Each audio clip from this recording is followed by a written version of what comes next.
Right, so here is how we create a flow. And in this case, it's an application form flow. And when we remind people who haven't completed it, it's going to go back in at exactly the step that they left it. So they don't need to go back to the start of the flow each time. Now, the key to how I've set this up is that each question relates to a custom field. So it's not a button. We could do this with tags perhaps, but in this case, I've done it with custom fields.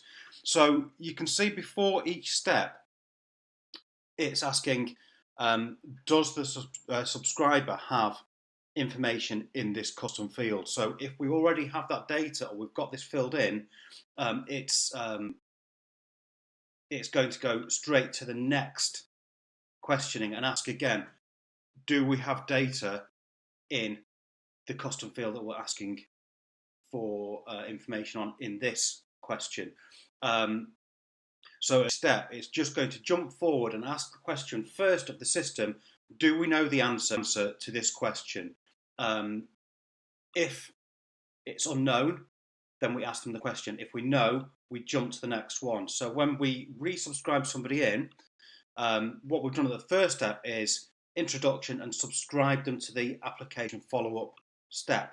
And this is really nice and simple. I can see you've not quite finished. Shall we start again where you left off? And it's going to go back to the application form flow. Once they get back to this flow, it's then going to run through and ask step by step, do we have an answer to this one?